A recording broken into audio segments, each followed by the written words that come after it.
Todo ser humano, si se lo propone, pues es escultor de su propio cerebro. Hay veces que uno escucha, yo soy ya demasiado mayor para aprender algo nuevo. Esto, desde el punto de vista neurocientífico, no es cierto. En todo siempre hay algo que aprender. Hasta de las personas que te parece que puedes aprender menos. Yo he aprendido mucho de personas que no tenían ningún título universitario y me han enseñado cosas extraordinarias. Porque lo más importante en la vida no es el conocimiento, es la sabiduría.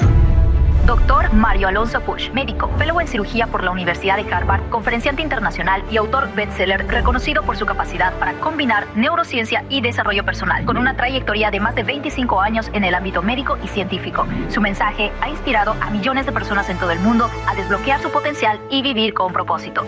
Yo diría que lo más bonito de la mente es saber que aunque nosotros vivimos cotidianamente una mente individual, hay una mente colectiva. Entender que los demás también cometen errores. Si creo que una persona es mala, buscaré castigarla. Si yo creo que una persona está mal, buscaré corregirla. ¿Qué nos dicen las neurociencias sobre el poder de la gratitud? Por ejemplo, personas con hipertensión arterial o con diabetes que practican la gratitud mejoran de su hipertensión y de su diabetes en relación con aquellos que no lo practican. Pero yo, ¿cómo puedo agradecer si tengo una vida miserable? La mayor parte de los problemas que tenemos los seres humanos son causados por nuestro pensamiento. Si no agradecemos es porque no buscamos. Se han hecho montones de estudios médicos en los que se ha visto que cuando una persona se reconcilia consigo misma, se reconcilia con los demás y pasa más tiempo en la naturaleza, su organismo, incluso a nivel genético, responde de una manera favorable. Yo diría que hay dos tipos de éxito. El éxito en el tener y el éxito en el ser. Entonces, claro, ¿con qué me quedo yo? Bueno, antes de comenzar, quiero decirte que tanto mi equipo como yo estamos súper emocionados por todo el apoyo que hemos estado recibiendo. Cada comentario, cada like que le dan, cada visita que hacen a nuestro canal nos permite que nosotros podamos llegar a cientos y miles de personas todos los días. Y quiero decirte que si a ti también te gusta todo el contenido que traemos y aún no te has suscrito a nuestro canal, lo hagas, porque con tu suscripción nos ayudas a mejorar día tras día, a traer los mejores profesionales y las mejores temáticas para que puedas tener una vida a lo grande. Solamente tienes que hacer clic en el botón de suscribirse que encontrarás debajo de este vídeo. Muchísimas gracias y con eso arrancamos. Mario, uno de los divulgadores más reconocidos en el mundo de las neurociencias y el desarrollo personal. Bienvenido a Lo Grande Podcast. Es un honor tenerte aquí. Muchas gracias, María, muchas gracias.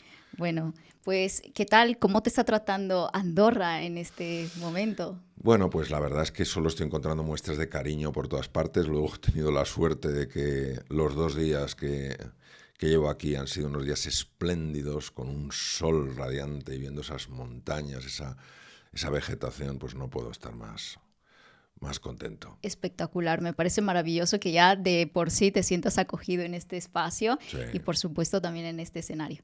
Así que comencemos con esta entrevista que seguramente muchas de las personas que nos están escuchando lo están esperando y que van a aprender muchísimo acerca del poder de nuestro cerebro para transformarnos a nosotros mismos, para reinventarnos a nosotros mismos y para tener una vida mejor. Ojalá que sí. Cuéntanos, Mario, ¿cuál es la enseñanza más grande que las neurociencias nos ha brindado acerca de la mente, del cerebro y la transformación interior? Bueno, en primer lugar tenemos que marcar una diferencia entre lo que es cerebro y mente, ¿vale? Porque el cerebro es una estructura que tiene un determinado peso, un determinado volumen, y obviamente nadie ha visto la mente andando por ningún sitio. Es decir, la mente no pertenece al mundo físico, al mundo que se puede medir, sino al mundo metafísico, lo que está más allá de los sentidos. Aquí es donde se dividen las opiniones. Hay personas, hay científicos de gran renombre que dicen que la mente es un producto exclusivamente de la actividad del cerebro. Es decir, las neuronas, por mecanismos no del todo establecidos, dan lugar al fenómeno de la mente. Y hay otro grupo de personas, entre las que me incluyo yo, que sostenemos que la mente está conectada con el cerebro sin género de duda.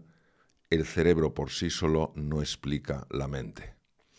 La mente es algo que que necesita un soporte físico, no solo en el cerebro, sino en el cuerpo, pero la actividad mental no da la sensación, por lo menos en lo que yo conozco, que pueda ser explicada exclusivamente desde la actividad neuronal. Entonces, ¿cuál es la mayor enseñanza que podemos sacar hoy en día? La primera es la capacidad del cerebro a cualquier edad de reinventarse, de remodelarse. Hay veces que uno escucha, yo soy ya demasiado mayor para aprender algo nuevo. Esto, desde el punto de vista neurocientífico, no es cierto. Y la primera persona que lo comentó, y tiene especial mérito ya que no pudo demostrarlo en aquella época por la falta de tecnología, fue don Santiago Ramón y Cajal, el premio Nobel de Medicina, nuestro premio Nobel de Medicina en 1906 y el padre de toda la neurociencia. Y él dijo todo ser humano, dijo todo, no dijo algunos, dijo todo ser humano. Y don Santiago era muy literal cuando hablaba, era muy preciso. Todo ser humano, si se lo propone, puede ser escultor de su propio cerebro. Años después, de hecho fue un serendipity, un hallazgo por casualidad, que tuvo lugar en el Karolinska, en Suecia, se descubrió algo que parecía imposible. Se detectaron nuevas neuronas en cerebro de adulto. Esto la ciencia considera que era imposible. Claro, la neurona es muy compleja. Una neurona puede tener entre 10.000 y 250.000 conexiones. ¿Cómo es posible que una estructura tan complicada se pueda reproducir? Y efectivamente la neurona no se puede reproducir, pero sí se puede regenerar. ¿Cómo? A partir de células madre, células pluripotenciales. Pluripotencial quiere decir que tienen una potencialidad muy amplia para convertirse en cualquier cosa, emigran a ciertos lugares del tejido cerebral y empiezan su transformación en neuronas. Es decir, son nuevas neuronas que proceden de células madre que tenían esa potencialidad de convertirse en cualquier cosa. Entonces, a nivel del cerebro, yo diría que lo más relevante es la capacidad del cerebro de moldearse, de adaptarse. Y esto tiene todo el sentido desde el punto de vista de la evolución, porque el órgano más importante para la adaptación a un nuevo entorno es el cerebro. Qué sorprendente sería que ese órgano no tuviera la capacidad de entender el nuevo entorno y saber cómo adaptarse. Entonces, en ese sentido, desde mi punto de vista, es la enseñanza fundamental y el mensaje optimista y positivo que nos manda el cerebro. Desde el punto de vista de la mente, yo diría que lo más bonito de la mente es saber que aunque nosotros vivimos cotidianamente una mente individual, hay una mente colectiva. Es decir, que todo lo que haga yo para mejorarme, todo lo que haga yo para ser una persona más evolucionada, más empática, con mayor nivel de comprensión, de compasión y de capacidad de perdón, va a afectar a niveles que desde el punto de vista de la razón parecen imposibles. Yo suelo poner un ejemplo, una metáfora, que son los vasos comunicantes. Los vasos comunicantes son como una serie de tubitos, si tú los miras en la parte superficial todos están separados, pero si miras hacia abajo ves que están todos conectados. Entonces lo que pones en un tubito empieza a extenderse por el resto. Y esto me parece desde el punto de vista de la mente algo maravilloso, porque saber que lo que tú haces está teniendo un impacto incluso a niveles que te parecen imposibles, es algo excepcional. Ayer di una conferencia, es la razón por la que vine a Andorra, di una conferencia y fui a hacer las pruebas en el centro de convenciones. Y cuando salía se acercó una mujer de origen argentino y compartimos una historia que ella había vivido absolutamente imposible de explicar desde la lógica. Sí se puede explicar desde un mundo que trasciende lo que consideramos lógico. Y eso para mí es lo más importante, lo más apasionante de la mente humana.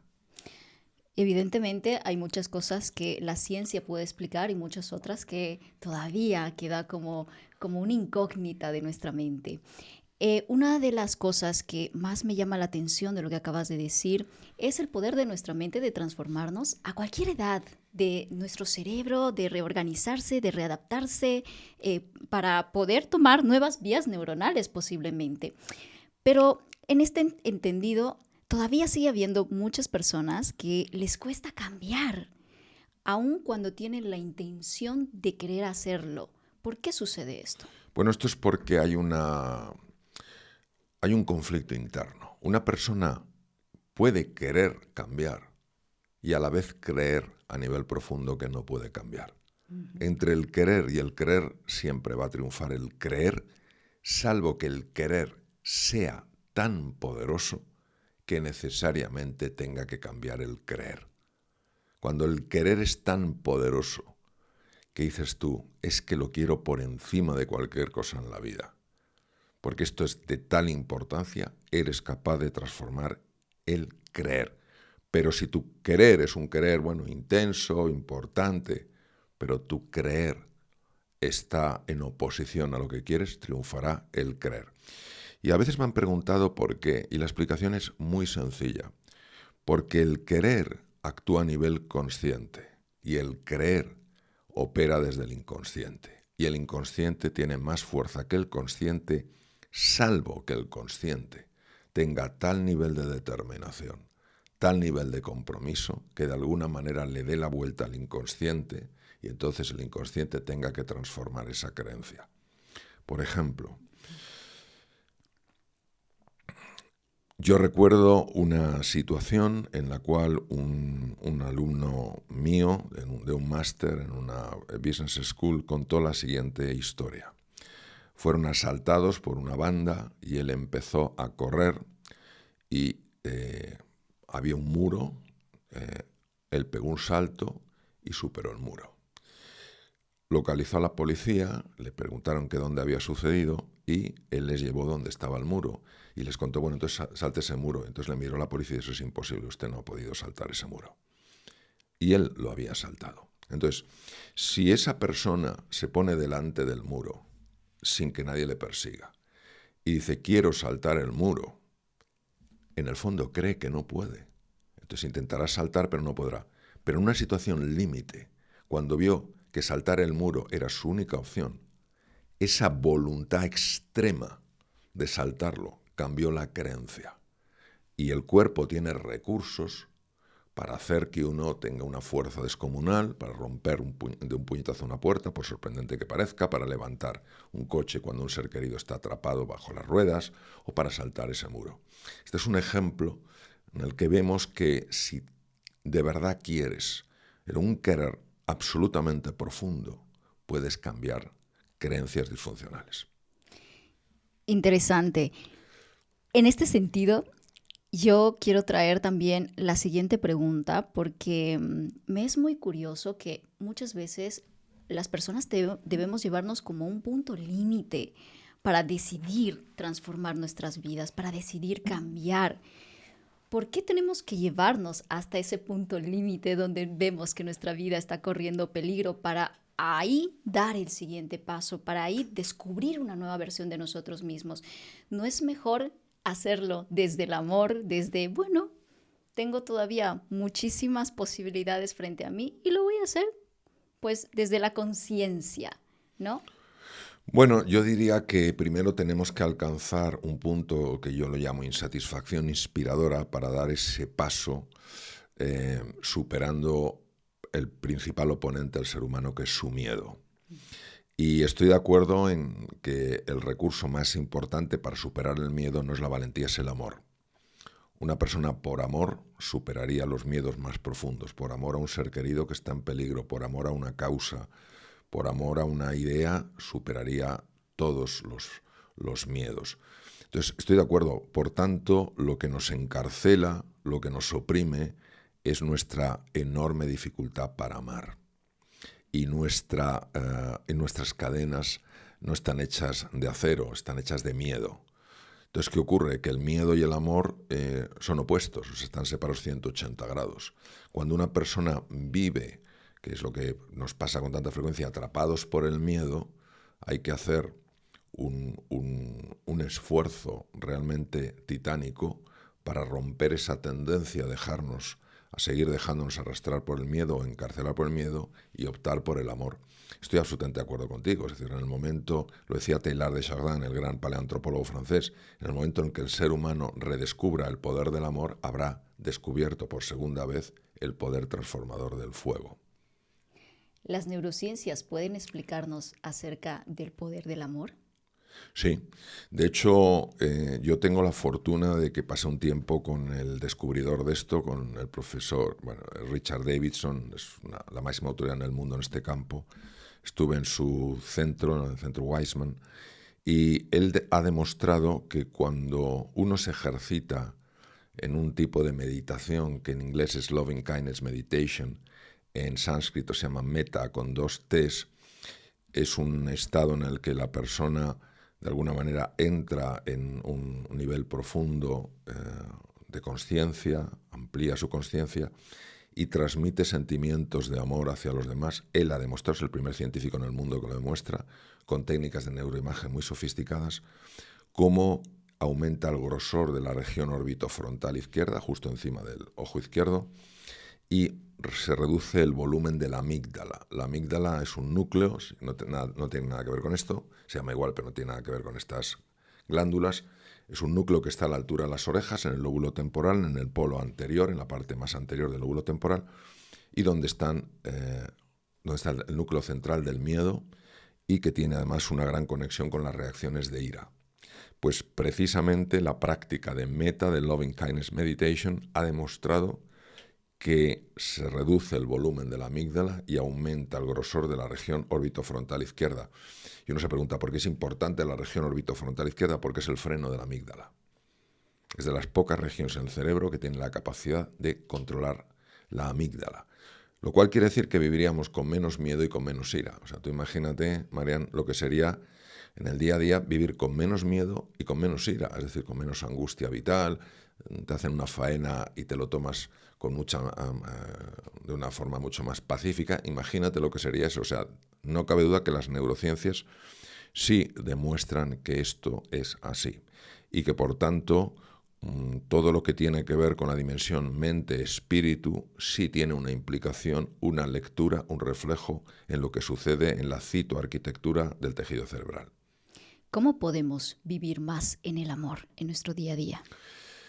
Bueno, esa pregunta es la pregunta más importante que yo creo que un ser humano se puede hacer, porque vivir desde el amor es vivir en libertad. Vivir desde el miedo es vivir en esclavitud. Entonces, yo creo que fundamentalmente pasa por varias fases. Primero, dejar de juzgarse. Si te das cuenta, nosotros aprendemos a temprana edad a acusar, a juzgar, a declarar culpables y a castigar. Lo hacemos con los demás y lo hacemos con nosotros mismos. Entonces nos vamos dividiendo por dentro y nos vamos separando de los demás. En Bután, un país al que tengo especial cariño, en Bután dicen que el sufrimiento del ser humano se debe a 3 razones. Primero, la división en su propio interior, la separación de uno mismo. Segundo, la separación de los demás.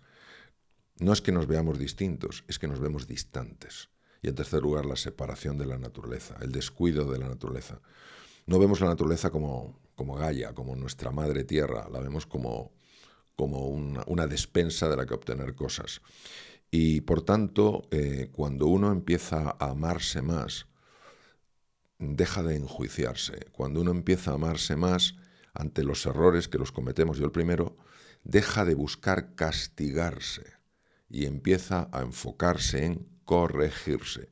Por eso la culpa es una emoción tan dañina, porque la culpa nunca busca la corrección. Es mentira. La culpa busca el castigo.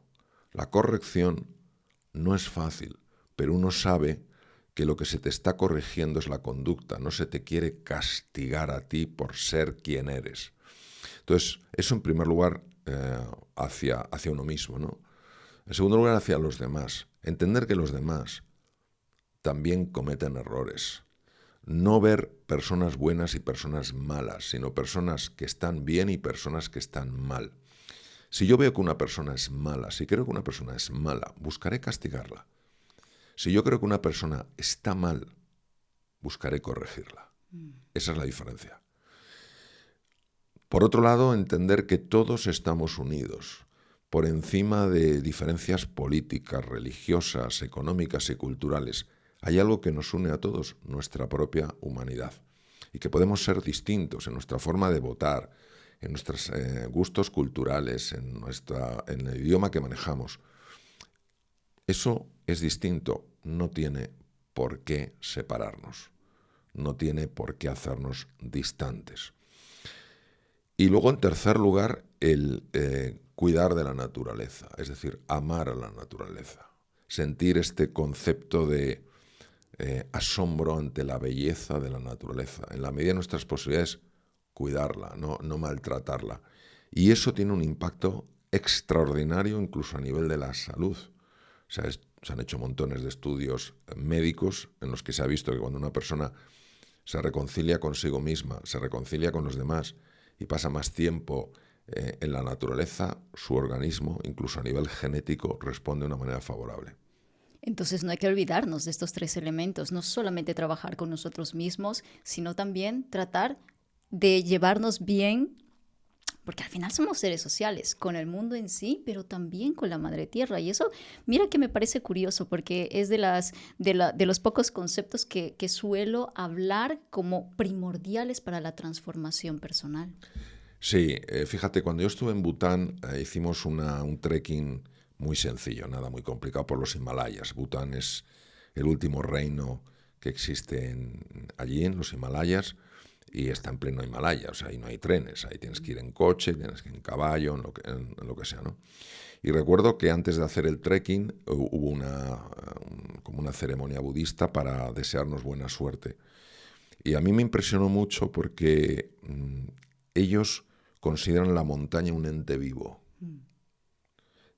Es decir, sienten un respeto por la montaña. De hecho, en Bután está prohibido escalar la montaña. O sea, escalar con picos, con cosas así. No caminar por la montaña, sino escalarla, ¿no? Porque consideran que es un ente consciente, ¿no? Y ahí me impactó mucho porque realmente, claro, yo no puedo entender ni su lenguaje porque hablan una lengua que no puedo entender, pero sí pude sentir ese respeto, ese cuidado, ese amor a la naturaleza. Y la verdad es que he tenido varias ocasiones allí, también en Inglaterra, caminando por la naturaleza, donde he tenido experiencias increíblemente profundas, sobrecogedoras, diría yo, de conexión con la naturaleza. Es decir, de repente, la separación que había entre el musgo, el árbol y yo se hacía mucho más tenue. Y esa es una sensación muy difícil de explicar con palabras. De alguna manera sientes una conexión muy sorprendente y la verdad que te llena de alegría. O sea, no es una cosa que te asuste, todo lo contrario. Te sorprende por lo infrecuente o por lo inesperado, pero te llena de alegría. ¿Y cómo puedes lograr eso? Porque yo me imagino caminando por la naturaleza, que aquí hay mucha naturaleza en sí, pero a veces es como difícil conectar con la madre tierra, ¿no? Quizás porque Sí. nuestra mente nos está llevando por otros caminos. Sí. Yo creo que tenemos que poner en gran valor a los pueblos originarios. Es decir, muchas veces, lamentablemente, cuando pensamos en tribus de los Estados Unidos o en las Amazonas, en la selva del Amazonas o pueblos originarios en las Himalayas, etc. Yo creo que a veces tenemos esta mirada arrogante de pensar que son pueblos primitivos, incluso a veces, lamentablemente en el pasado se utilizaba calificativos salvajes. Yo creo que estas personas mantienen un conocimiento de la naturaleza, una conexión con la naturaleza que hace explicable que hayan encontrado remedios terapéuticos que es imposible que pudieran haberlos encontrado sin tener laboratorios sofisticados. ¿Qué les reveló la naturaleza para encontrar ellos remedios para enfermedades muy graves? Entonces, yo creo que lo que tenemos que hacer es soltar un poquito nuestra arrogancia. Es decir, dejarnos sorprender. No se trata de identificar el tipo de árbol que hay o identificar el tipo de flor o de planta que hay y demostrar lo mucho que sabemos. Se trata de entrar en la naturaleza como unos niños que se dejan sorprender, que se dejan asombrar. Nuestro problema no está en que no haya información disponible, es que estamos muchas veces cerrados a recibirla. Nos pasa lo mismo que en una conversación. Muchas veces empezamos a hablar y no estamos escuchando. No estamos escuchando a un ser humano que nos está contando sus cosas y estamos muchas veces esperando impacientes nuestro turno para hablar. Si eso nos pasa con un ser humano, ¿qué no nos va a pasar con la naturaleza, que la tenemos etiquetada como algo totalmente distinto a lo humano, ¿no? Y te pilla por sorpresa. O sea, ahora, yo te digo que las veces que yo he tenido esa conexión con la naturaleza, siempre ha habido alguien que me ha preparado a verla desde otra manera. En Bután fueron los monjes los que nos prepararon con sus cánticos y sus ceremonias sin que fuéramos capaces, bueno, había algún butanés, ¿no? Pero sin que fuéramos capaces los occidentales de entender nada. Pero prepararon nuestro ánimo. Y en Inglaterra fue con un gran científico que me enteré hace poco que había fallecido, fue un hombre maravilloso, que nos fue explicando a lo largo de 5 horas caminando por un bosque en Inglaterra cómo se había ido desarrollando la vida en la naturaleza, ¿no? Desde que la Tierra no tenía vida, la formación del planeta hace unos 10.000 millones de años, hasta el momento en el que aparece el ser humano. Y sentía tal pasión este hombre hablando de la naturaleza. Nos paramos un momento, pues ahora sucede tal, que cuando terminó el viaje yo de repente volvía a mi habitación en una universidad y de repente sentí esa conexión brutal con todo, sobrecogedor, ¿no? Entonces, yo creo que cuando uno va a la naturaleza tiene que ir con esa disposición abierta y humilde a dejarse enseñar por canales que no son los habituales. Y todos tenemos también experiencia, creo, en momentos de tensión, en momentos de duda, te das un paseo por un campo, al lado de un mar, por un bosque, por una pradera, incluso por un parque, por un jardín, y algo normalmente se aclara. Y suele salir por lo menos con mayor serenidad. Y sabemos en neurociencias que cuando tenemos serenidad, el cerebro ejecutivo, que es la parte encargada de entender los contextos, tomar decisiones, aprender cosas nuevas, funciona mucho mejor. ¿Cuál dirías tú que es el hábito por excelencia que una persona puede empezar a implementar desde ya para mejorar su bienestar? Interés y curiosidad por aprender. Interés y curiosidad por aprender. Hace muchos años coincidí con un cirujano muy bueno, por cierto, y me dijo: yo en cirugía no tengo ya nada que aprender. Era muy bueno, se equivocaba. En cirugía siempre hay algo que aprender. En todo siempre hay algo que aprender. Cuando uno deja de tener ese interés, esa curiosidad por aprender cosas nuevas, en ese momento empieza a desarrollar lo que me gusta llamar ceguera intelectual. Hay oportunidades para aprender, pero como tú has cerrado la ventana del aprendizaje, ni siquiera las verás. Entonces, yo diría que eso, independientemente de tu edad, ten interés y curiosidad por aprender cosas nuevas, por aprender de los demás, hasta de las personas que te parece que puedes aprender menos. Yo he aprendido mucho de personas que no tenían ningún título universitario y me han enseñado cosas extraordinarias. Porque lo más importante en la vida no es el conocimiento, es la sabiduría. La sabiduría es la que te da perspectiva. Y yo creo que si tenemos esa vocación de ser aprendices permanentes, nosotros vamos a crecer. Uno de mis maestros en meditación, uno de los que más quiero, es Mathieu Ricard. Mathieu Ricard, biólogo francés, se formó, hizo su doctorado con Jacques Monod, premio Nobel de Medicina, fue al Nepal, se enamoró de Nepal y lleva más de 40 años en el Nepal. La revista Time le sacó en la portada como el hombre más feliz del mundo. Yo he estado en varias ocasiones con Mathieu, es una delicia estar con él. Se considera que en meditación probablemente es la persona que tiene más experiencia en el mundo. Cuando tú hablas con él es de una humildad. Dice, él es muy gracioso. Hablamos en inglés, claro, pues yo no hablo francés. Y él dice, I'm just a beginner. Soy un principiante. Pero no lo dice con falsa modestia, lo dice auténticamente. Me acuerdo una vez que estaba formándome con él, estábamos un grupo de personas y empieza a ponernos las fotos de sus maestros y por los que siente, ya fallecieron, por los que siente un amor, un respeto y una admiración espectaculares, ¿no? Y en un momento determinado se le humedecen los ojos, yo estaba muy cerca de él, se le humedecen los ojos y dicen, no les tienen a ellos, me tienen a mí, ¿qué le vamos a hacer? Y claro, nos quedamos diciendo, ¿pero cómo que le vamos a hacer? O sea, si tú eres lo más maravilloso que hay. Pero fíjate qué nivel de humildad. Pero además, es que como estaba muy cerca de él, le pude ver cómo se lo humedecían los ojos. Es decir, no era algo falso, ficticio, era real.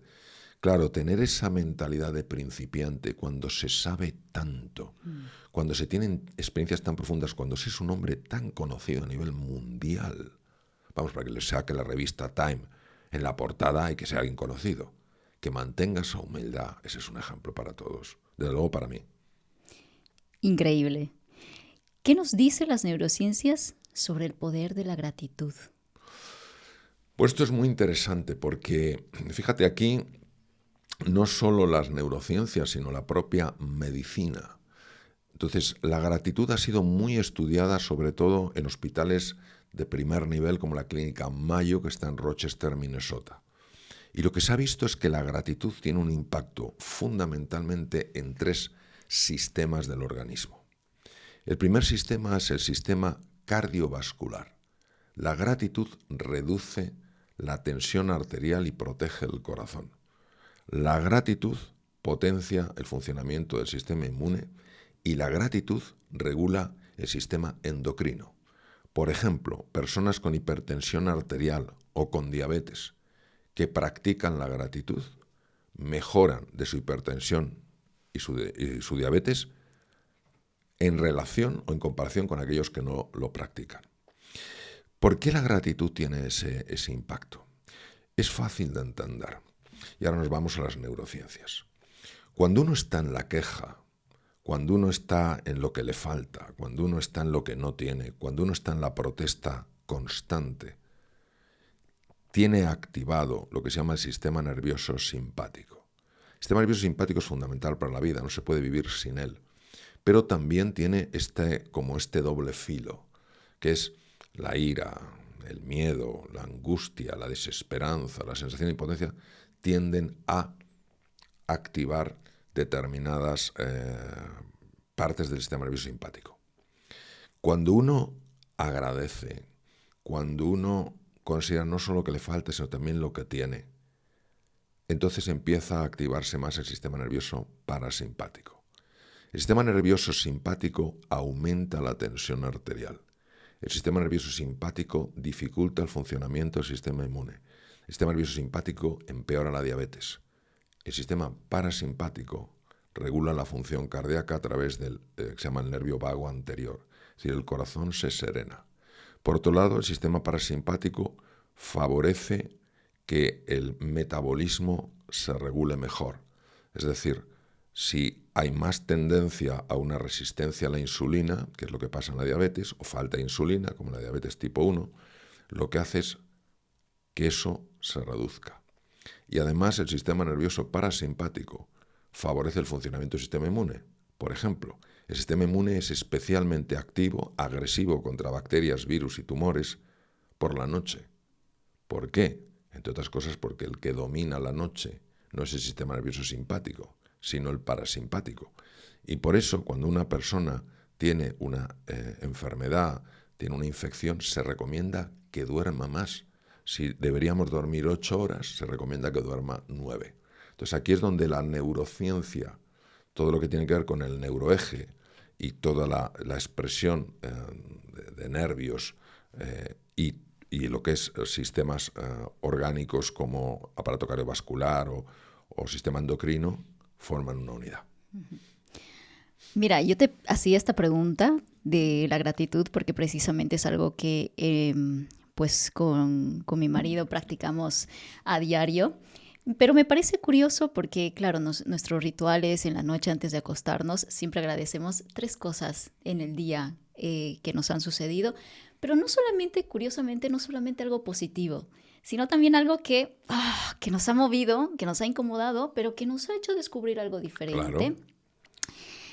Ahora bien, para aquellas personas que quieran conectar con el poder de la gratitud, pero no están en el mejor ánimo en el día, dicen, pero yo ¿cómo puedo agradecer si tengo una vida miserable? Si no me siento feliz, ¿Cómo puedo integrar eso en mi vida? Mira, yo he tenido, Marian, la oportunidad de estar con personas muy pobres, personas que han pasado por todo tipo de desastres naturales, maltratos, a lo largo son muchos años ya. Personas que estaban bien y de repente les diagnostica una enfermedad grave. Y yo he visto que estas personas sí son capaces de agradecer. Si no agradecemos, es porque no buscamos. Si no agradecemos, es porque no buscamos. Porque ya te digo, he visto personas que lo han perdido todo, personas que han perdido seres queridos, personas que han perdido la salud, y me he encontrado personas que a pesar de eso son capaces de agradecer algo en la vida, aunque sea una cosa, 2 cosas, 3 cosas. Te voy a contar un pequeño cuentecito que yo creo que habla de esto. Había un místico que había conseguido alcanzar supuestamente el máximo nivel de sabiduría. Y entonces se le apareció un ángel. Y el ángel le dijo: has alcanzado un gran nivel de sabiduría. ¿Quieres pedirme algo? Dijo: sí, quiero conocer y estar en el paraíso. Y el ángel le transportó al paraíso, donde este hombre, claro, de repente encontró algo increíble. Pero lo que le sorprendió fue que el ángel le devuelve a la tierra cuando había pasado simplemente un día.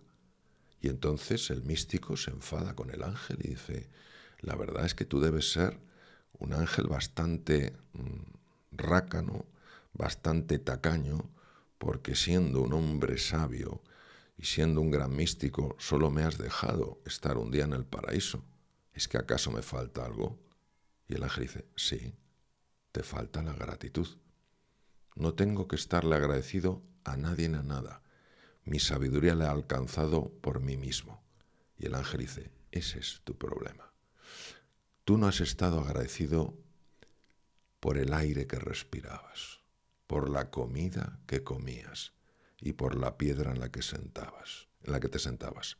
Sin ese aire que respirabas, sin esa comida con la que te alimentabas y sin esa piedra en la que te sentabas, no habrías alcanzado nada. Hasta que no aprendas el poder de la gratitud, no podrás volver al paraíso. Es decir, si buscamos lo suficiente, encontramos. Y cuando uno empieza a encontrar ese hilo y empieza a tirar, se da cuenta de que hay muchas más cosas en su vida de las que se imaginaba para vivir con un cierto nivel de agradecimiento. No estoy diciendo de montar una fiesta o tener fuegos artificiales. Hablo de vivir con un cierto nivel de agradecimiento. El éxito puede ser un concepto quizás un tanto subjetivo. El éxito para mí puede ser, pues, ver feliz a mi hijo, tener esta entrevista contigo, en fin, pequeñas o grandes cosas. Sin embargo, todos podemos reconocer a personas o patrones de personas altamente exitosas, patrones de comportamiento. ¿Cuáles dirías tú que son esos hábitos imprescindibles, hábitos de vida, de formas de pensar, de formas de actuar de personas exitosas? Yo diría que hay 2 tipos de éxito, completamente diferentes. El éxito en el tener y el éxito en el ser. Por ejemplo, si yo veo una persona que tiene un coche estupendo, vive en un sitio precioso, lleva ropas bonitas, esta persona tiene éxito. Si veo a una persona que ha conseguido sacar adelante un proyecto empresarial y ahora su marca, imaginemos de ropa, es conocida nacional e internacionalmente, esta persona tiene éxito. Si veo a una persona que llega a un sitio y la gente pues le saluda, qué alegría que hayas venido y todo el mundo se acerca, tiene éxito. Tiene éxito por lo que ha conseguido. Este es el éxito del tener. Es el menos importante. Aunque nuestra sociedad sea en general lo que más valora. Para mí el gran éxito es el éxito en el ser. Cuando una persona es de tal manera que irradia algo especial. cuando es una persona que cuando estás a su lado no sabes lo que está sucediendo, pero te está alegrando el alma, te está transmitiendo algo espectacular. Pondré un ejemplo. Hace años di un curso para un grupo de ingenieros de una de las empresas más importantes que hay en el mundo en temas de aviones. Se llama ITP. Es una empresa española con unos fuera de serie, y lo digo con mucho orgullo. No tengo más conexión con ellos que el recuerdo extraordinario de su calidad como profesionales y como personas, y me pidieron que les diera un curso en unas montañas en el País Vasco, un lugar al que quiero mucho. Y después de terminar la sesión nos dimos un paseo por la montaña y nos encontramos con Nicolás, un pastor de ovejas al que le faltaba un ojo y que tenía 3 dientes. Solo tenía unas ovejas, tenía pocos dientes y solo tenía un ojo. Y era un pastor. Teóricamente, desde el criterio de este mundo, era un hombre que no tenía éxito. Pero era un hombre que irradiaba una alegría, una felicidad, una capacidad de celebrar la vida. Era un hombre exitoso. Entonces, claro, ¿con qué me quedo yo? ¿Con el tener éxito o con el ser feliz, que es el mayor de los éxitos? Pues yo me quedo con el ser. ¿Son incompatibles? Para nada. Pero no nos confundamos y pensar que los vacíos del ser se van a rellenar con el tener, porque no es así. Tú puedes tener y puedes ser, pero porque tengas mucho no necesariamente vas a ser feliz. Tampoco porque tengas poco, eso vas a ser feliz. Son 2 cosas diferentes, no hay que confundirlas. Qué curioso, ¿no? Porque muchas veces pensamos que tenemos que elegir entre el uno o el otro. O tenemos o conseguimos ese puesto soñado, pero a costa de mi felicidad. Y no podemos compatibilizar esos 2 mundos. ¿Tú has conocido personas que han logrado mantener ese equilibrio? Es que ese equilibrio es el natural. La falta de ese equilibrio es lo antinatural. ¿Y por qué? Porque nos olvidamos del ser. Lo importante no es quién es una persona, sino lo que parece que es. Le hemos dado esa importancia. O sea, no es porque no sea lo natural. Yo conozco personas que son excepcionales, que irradian luz y tienen muchas cosas, pero tienen muy claro que lo más importante es quiénes son, no lo que tienen. Por tanto, no están apegados a lo que tienen. Son personas generosas, contribuyen, les importan los demás y también disfrutan de lo que tienen. No están apegados a lo que tienen. Es decir, no pensemos que esto es lo mismo que aquellos que dicen, no, para tener serenidad, para tener paz, me tengo que retirar a una cueva en los Himalayas. No se puede tener serenidad y paz en la ciudad. Eso no es verdad. Eso no es verdad. Tú puedes tener serenidad y paz en medio de la gran ciudad y puedes estar muy alterado en una cueva. Es decir, somos nosotros los que confundimos conceptos que no son incompatibles. El ser y el tener no es incompatible. Ahora tienes que entender que el ser te identifica y el tener no te puede identificar. Una persona no es más que otra por tener más que otra. Entonces, si tú te crees que eres más porque tienes más que otro, estás confundiendo los términos. A nivel del tener, unos tienen más belleza, tú. Unos tienen más juventud, tú.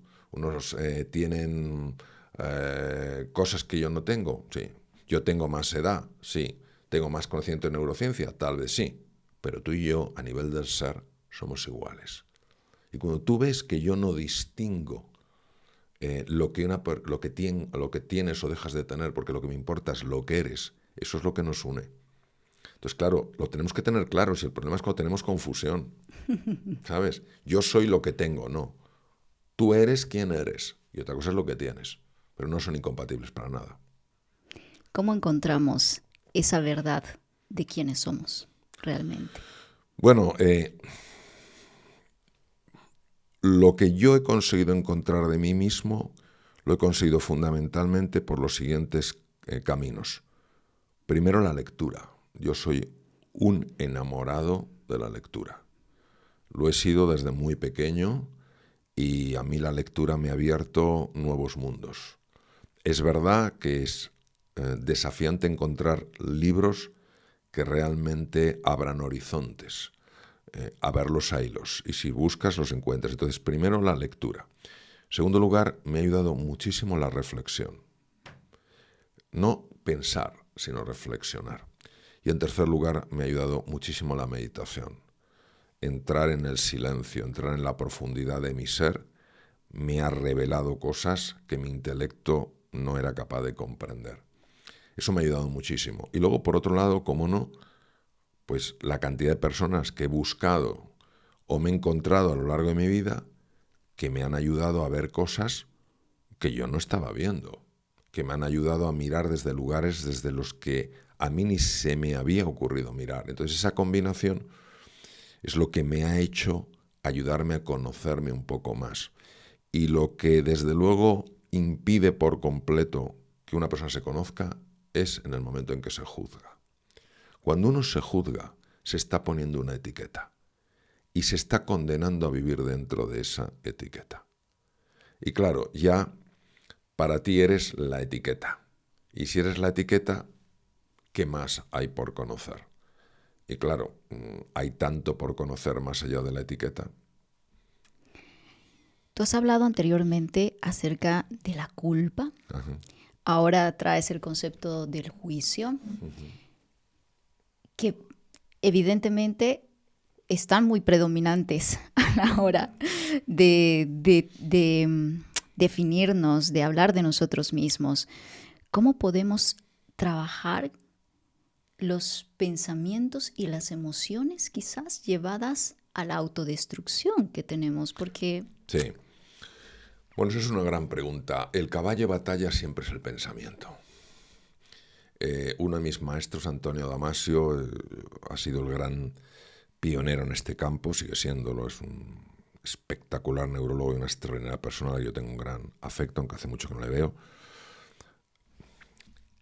Lo que tú piensas se convierte en lo que tú sientes. Lo que tú sientes se convierte en lo que sucede en tu cuerpo.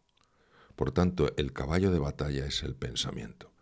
Y quien habla del pensamiento habla también de la palabra, porque la palabra es el reflejo sonoro del pensamiento.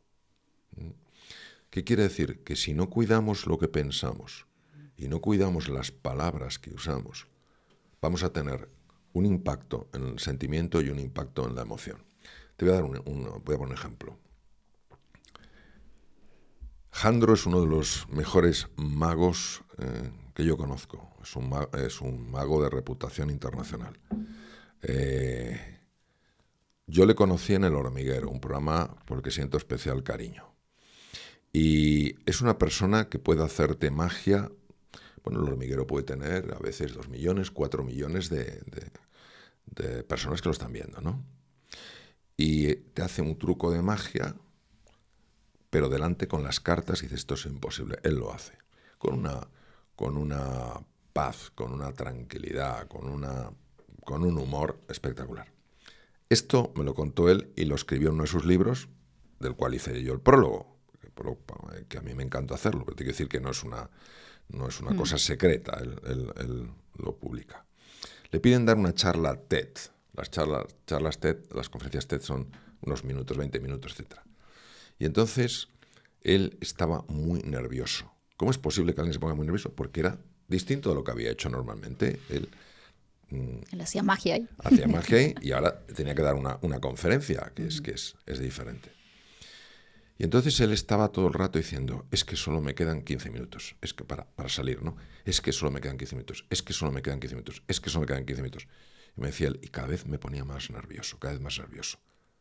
Claro, esa expresión, es que solo me quedan 15 minutos, es una expresión de escasez, que se convertía en ansiedad y en tensión corporal.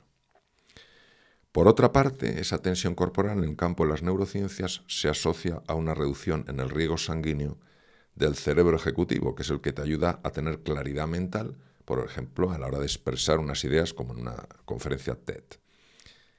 Y de repente, él es una persona muy inteligente, de repente se para y se da cuenta de que su forma de hablarse es lo que le está dañando. Se para y dice, en vez de es que solo me queda media hora, empieza a decir, aún me queda media hora. Aún me queda media hora. Fíjate, vaso medio vacío, vaso medio lleno. Escasez, abundancia. Aún me queda media hora, aún me queda media hora. Empieza a sentirse mejor, empieza a sentirse liberado. Su cuerpo se relaja de una conferencia sensacional. Wow. Fíjate el poder de las palabras. Y el cambio de percepción. ¿Y cómo te cambia todo? ¿Cómo te cambia todo? Por eso, cuando escuchamos expresiones, son antiguas, afortunadamente, las palabras se las lleva el viento. No es así. Los pensamientos tienen un impacto, las palabras tienen un impacto, por tanto, cuidémoslas. Hablemos de la meditación, que ha sido también uno de tus grandes pilares que ha transformado tu vida, que de hecho ayer que tuve el placer de estar en el evento con más de 900 personas, nos llevaste por una meditación, la meditación del corazón, que me ha parecido maravilloso. Cuéntanos, ¿cuál es, en función y según las neurociencias, qué sucede en nuestro cerebro a la hora de hacer una meditación? Dale. La meditación que escuchaste, Marian, ayer, la meditación del corazón, es una que creé hace tiempo, sencillamente para favorecer que las personas se quisieran más. Y yo cuando hago la meditación, delante de la audiencia, yo cierro los ojos, por tanto no estoy viendo lo que sucede. Empezaron a decirme los organizadores de los eventos que veían que tenía un impacto en las personas increíble, que lloraban, que se tocaban el corazón, la región precordial con un cariño y tal, y me dijeron, esto es algo increíble. Empezaron a entrevistar a las personas y dijeron, es que esto me ha movido tremendamente por dentro, me quiero mucho más, tal. Entonces me lo dijeron.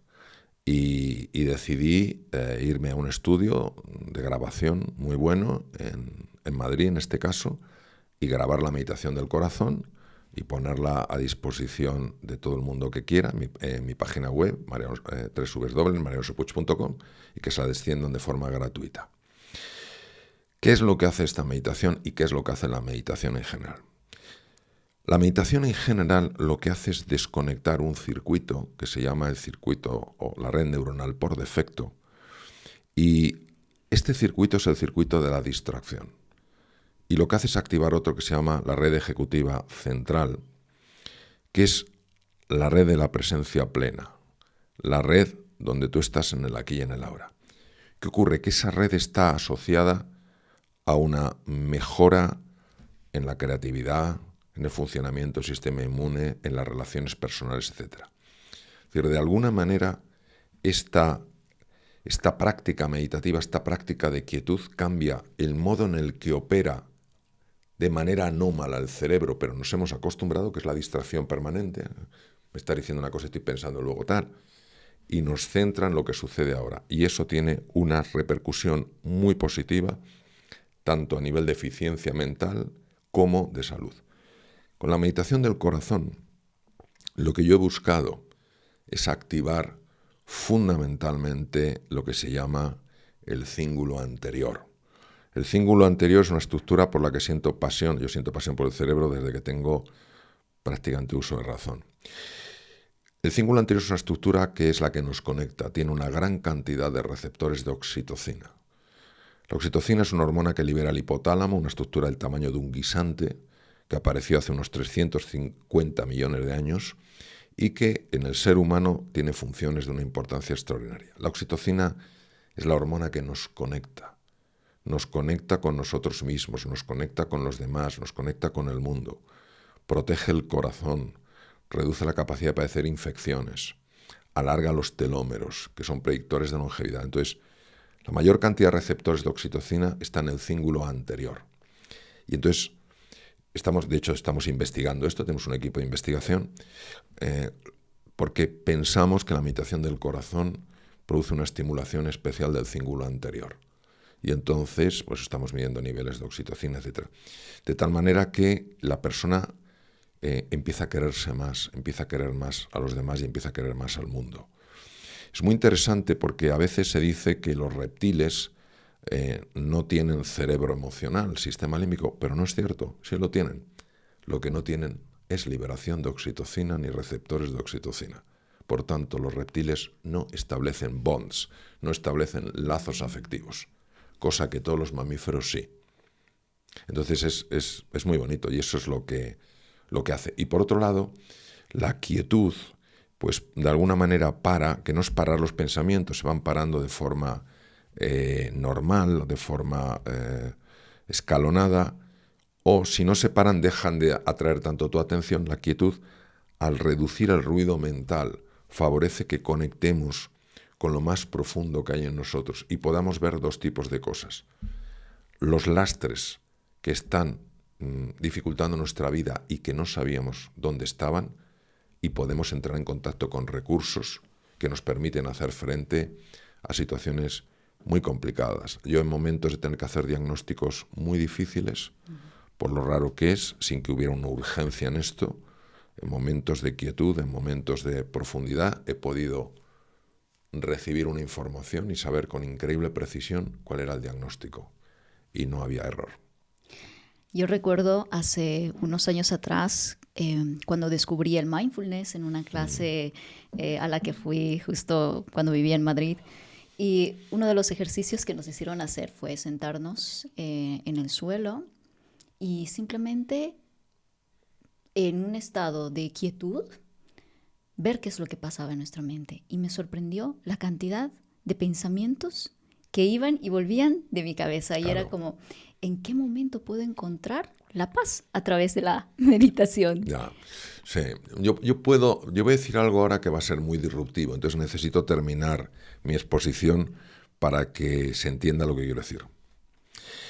La mayor parte de los problemas que tenemos los seres humanos son causados por nuestro pensamiento. Y claro, la sensación que tenemos es que si no pensamos, no existimos. De hecho, somos hijos de Descartes. Descartes, el padre de la filosofía racionalista en el siglo XVII, dijo cogito ergo sum, pienso, luego existo. Es decir, él atribuía el existir al pensar. Es decir, porque pensamos, existimos. Con todo mi respeto y admiración por la obra de Cartesio, que fue espectacular, me gustaría traer a colación lo siguiente. ¿Qué es mejor, pensar o estar atento? Fíjate, si yo estoy pensando ahora, Marianne estará a gusto o no estará a gusto con esta entrevista, se sentirá cómoda conmigo, etcétera, etcétera, estoy pensando. Es lo que se llama la teoría de la mente, estoy intentando leer tu mente. Pero si yo estoy plenamente atento, y no puedo estar plenamente atento si simultáneamente estoy pensando, porque entonces tengo dividida la atención entre observarte y pensar. Si estoy plenamente atento, de manera natural, estaré captando ese lenguaje no verbal que me está diciendo si realmente estás a gusto conmigo o no en la conversación. Por tanto, cuando uno piensa, no está atento. El pensamiento y la consciencia están enfrentados. Y nosotros, en lugar de trabajar la consciencia, el estar atentos, trabajamos el pensamiento. Y por eso cometemos tantos errores. Porque cuando divides la atención, no puedes ver todo lo que existe. Yo he practicado durante muchos años el coaching, ahora por temas de agenda muchísimo menos, ¿no? Y una de las cosas que un coach tiene que hacer es leer el lenguaje no verbal de su coachee. ¿Cómo voy a poder leer el lenguaje no verbal que es tan sutil si estoy simultáneamente pensando a ver qué le digo, cómo le ayudo, cómo le dejo ayudar, qué querrá decir? Entonces es eso. Cuando una persona realmente está en el aquí y en el ahora, no está pensando. ¿Quiere decir que el pensamiento no sirve? Quiere decir que el pensamiento tiene su utilidad, pero no puede sustituir a la capacidad de prestar atención. ¿Cómo podemos entrenar a nuestra mente para vivir en el aquí y en el ahora, para prestar atención? Pues es mucho más sencillo, que no más fácil de lo que uno cree. Por ejemplo, yo ahora sé que estoy en el aquí y en el ahora. ¿Cómo lo sé? Porque no tengo conciencia del tiempo que ha pasado. Yo me paro en el instante eterno. Entonces, sé que estoy en el aquí y en el ahora. Una persona, yo soy un gran amigo del mundo de la gastronomía española, ¿no? Un gran admirador de los cocineros españoles y de otros lugares. En el momento en que están haciendo su plato, están en el aquí y en el ahora. Cuando tú estás leyendo un libro y ese libro te tiene absorto, estás en el aquí y en el ahora. Cuando estás dando un paseo por esta naturaleza tan maravillosa que tenéis en Andorra y no estás dándole vueltas a lo que harás después, sino que estás disfrutando del paisaje, estás en el aquí y en el ahora. Cuando estás oyendo música y estás plenamente absorto en la música, estás en el aquí y en el ahora. Mira, yo me acuerdo hace muchos años, estaba en un hospital y había sido un día muy intenso, muy satisfactorio por los resultados, muy intenso. Y yo necesitaba descargar la mente. Y vivía relativamente cerca del mar. Me fui al mar, me senté en una piedra y me quedé mirando el mar. Solo mirando el mar. Volví nuevo. ¿Por qué? Porque la mayor parte del desgaste que sufrimos y que atribuimos a lo que sucede de fuera es generado desde dentro. Entonces, es sencillamente, pues que estás en esta conversación, estás en la conversación, que estás dando un paseo, estás dando un paseo, que estás leyendo un libro, estás leyendo un libro, que estás en el trabajo con tu cliente. Y es un entrenamiento diario. Es un entrenamiento diario. La atención es un músculo. La zona más importante de la atención es lo que se llama la corteza dorsolateral, en la región prefrontal. Aumentan las conexiones neuronales, aumentan las espinas dendríticas descritas por don Santiago, Ramón y Cajal, aumentan la sinaptogénesis, la formación de sinapsis, etcétera, etcétera, cuando tú estás atento. ¿Por qué? Porque estás trabajando eso. Yo no puedo pretender que mi bíceps crezca si no levanto nada, si no hago ninguna pesa o levanto algo que ejercite el bíceps. Pasa exactamente igual con la atención. Y creo que por eso la meditación es tan poderosa, porque nos trae precisamente a ese espacio del aquí, del ahora, de la presencia, para estar en plena conexión y en plena atención de lo que sucede. Para aquellas personas que quieran empezar a integrar esto en sus vidas, pero sienten que no tienen tiempo suficiente, ¿qué les dirías a esas personas? Yo les diría que piensen qué tiene más importancia, el fotograma o la película. Es decir, en el fotograma es el corto plazo, claro que no tienen tiempo. Pero la pregunta es, en el largo plazo, en la película, si esas personas realmente pudieran desarrollar una metodología que les ayudara a aumentar su eficiencia, ¿acaso en el medio o largo plazo no les compensaría? Eso es lo primero que les invito a hacer. En el corto plazo ya sé que es una inversión de tiempo, pero que no piensen en el fotograma, piensen en la película, es su vida. En segundo lugar, les recomendaría empezar muy poco a poco. Es decir, que empiecen por 1 minuto. 1 minuto. Pongan una alarma, lo que sea, una alarma suave, en 1 minuto. Y cierren los ojos 1 minuto. Y se concentren en su respiración o en las sensaciones de su cuerpo. O en observar sus pensamientos sin dejarse atrapar por ellos. 1 minuto. Y verán de forma natural cómo su propio organismo le va pidiendo más minutos.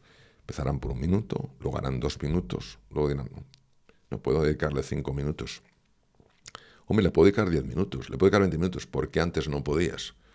Primero porque conforme tú has ido poniendo esos periodos de quietud y serenidad, ha ido aumentando tu eficiencia. Si antes tu tarea necesitabas hacerla en 1 hora, ahora resulta que la haces en 40, 45 minutos o 50 minutos. Va mejorando tu eficiencia. Y por otro lado, la mayor resistencia no es a que no tengamos tiempo. La principal resistencia es a nivel mental. Pero somos muy hábiles todos, yo el primero en buscar excusas y justificaciones. Entonces, yo eso es lo que les diría, que piensen en la película a largo plazo y que luego empiecen muy poco a poco. Hoy en día en algunos de los centros más importantes del mundo, universidades, hospitales, centros de negocios, se ha introducido la meditación como una parte normal de la actividad. Y son centros que no son de filosofía o centros que puedas decir, no, es que estos están en otro mundo, ¿no? Estamos hablando de, por ejemplo, en Silicon Valley.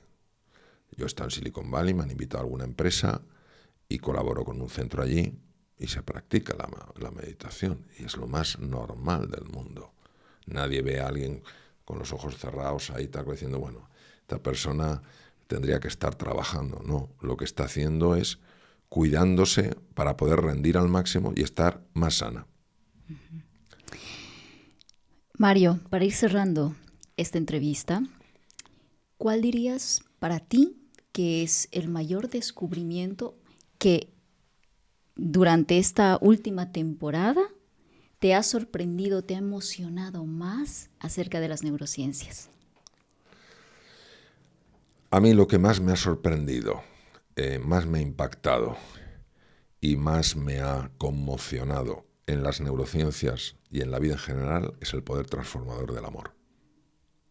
El amor. El amor que lo prima todo. Sí, que no es un amor como trueque, no es te quiero si eres como yo quiero que seas, no es te quiero si me das lo que yo quiero que me des, no es te quiero si traes a mi vida lo que quiero que me traigas, es te quiero por quien eres, no por cómo eres. Es un amor muy desafiante para nosotros seres humanos, el amor incondicional, el amor gratuito. Creo que eso es lo único, en mi experiencia, que puede tener un impacto absolutamente transformador en cada dimensión de nuestra vida. Por último, si tuvieras que dejar una nota a cualquier persona, una vez que se levante en la mañana, ¿qué nota le dejarías a esa persona? Atrévete más. Atrévete más. Atrévete más hoy. Muchísimas gracias, doctor Mario Alonso Puig, por tu tiempo, por este espacio, por regalarnos tanta sabiduría, tanto de tu vida, tanto de tu historia. Ha sido un honor. Muchas gracias, Marian. Para mí también ha sido deliciosa esta conversación y ojalá las personas que vean esta entrevista, pues sobre todo lo que más me importa, que se den cuenta de lo mucho que valen, que crean en sí mismas, que confíen en su potencial y que ofrezcan a este mundo su luz. Muchas gracias. A ti. Y con eso ya sabes que hagas lo que hagas, siempre hazlo a lo grande. Nos vemos en un próximo episodio. Adiós.